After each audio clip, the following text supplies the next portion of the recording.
प्रकार की प्रणालियां हमें देखने को मिलेंगी जब हम इस चैप्टर को पढ़ेंगे।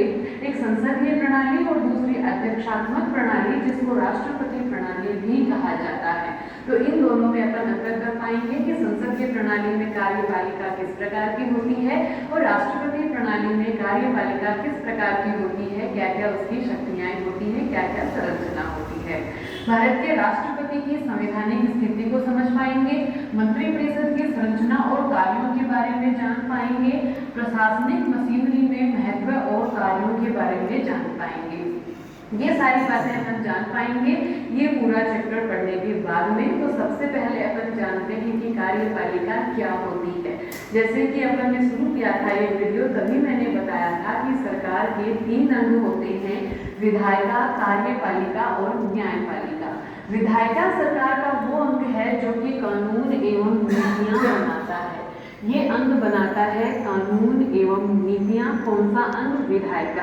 कार्यपालिका वो अंग है जो कि विधायिका द्वारा बने हुए कानून एवं नीतियों को लागू करता है, उनको व्यवहार में उतारता है।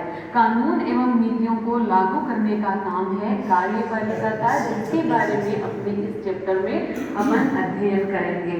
और न्यायपालिका का कार्य है विवादों को कानून के, शासन के सिद्धांत के आधार पर हल करना।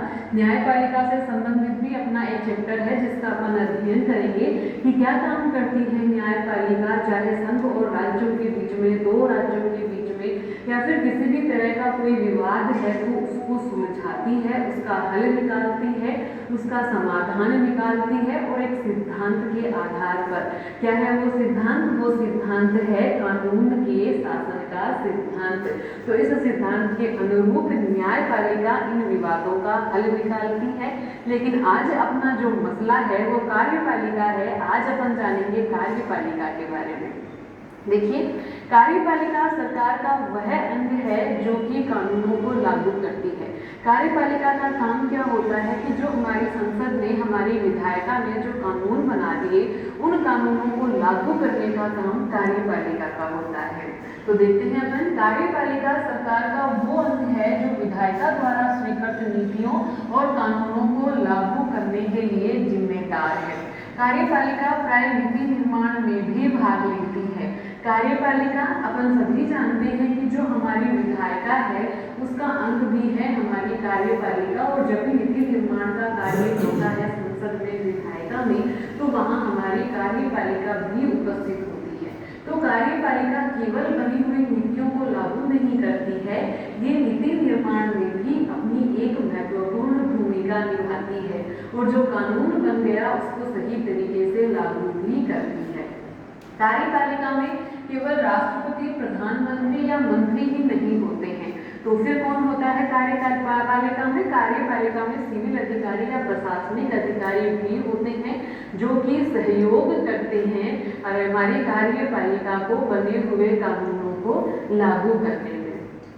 देखिए, जान लेते हैं अपन, हमारे यहाँ जो कार्यपालिका है उसको अपन 2 भागों में बांट सकते हैं, राजनीतिक कार्यपालिका और स्थायी कार्यपालिका। जो राजनीतिक कार्यपालिका है उसमें सरकार के प्रधान और उनके मंत्री होते हैं। किन्हीं देशों में सरकार का प्रधान अगर राष्ट्रपति है तो राष्ट्रपति हो जाएगा उसमें। और जैसे कि हमारे देश की बात करें, हमारे ही देश की तरह बहुत सारे देशों में सरकार के प्रधान प्रधानमंत्री होते हैं। तो यहाँ प्रधानमंत्री और उनका मंत्रिमंडल हो जाएगा राजनीतिक कार्यपालिका में, और ये सरकार की नीतियों के लिए उत्तरदायी होते हैं। स्थायी कार्यपालिका होती है, उसमें सिविल सेवा के सदस्य होते हैं, प्रशासनिक अधिकारी होते हैं, नौकरशाह होते हैं। आप सभी ने सुना होगा IAS ऑफिसर हैं, IPS ऑफिसर हैं।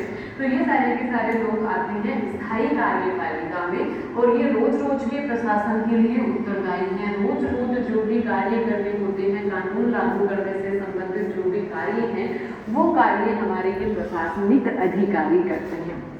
कार्यपालिका के नाम अलग अलग हैं अलग अलग देशों में।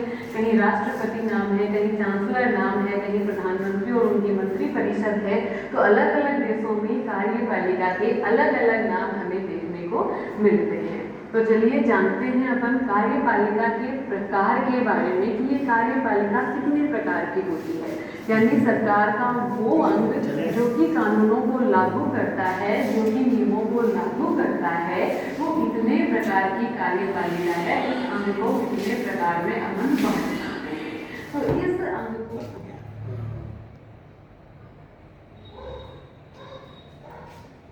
ये पहले हम लोग का फाल हो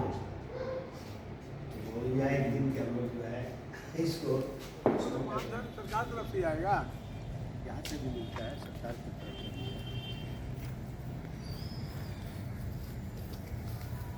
तो मान सरकार दे रहा है मानधन, तो पूरा ही मानधन आ रहा है इन लोगों को। कार्यालय समझ आ रहे मतलब बैठने का जगह, पार्लर पार्लर हिंदी आ गया तेरे को पढ़ना।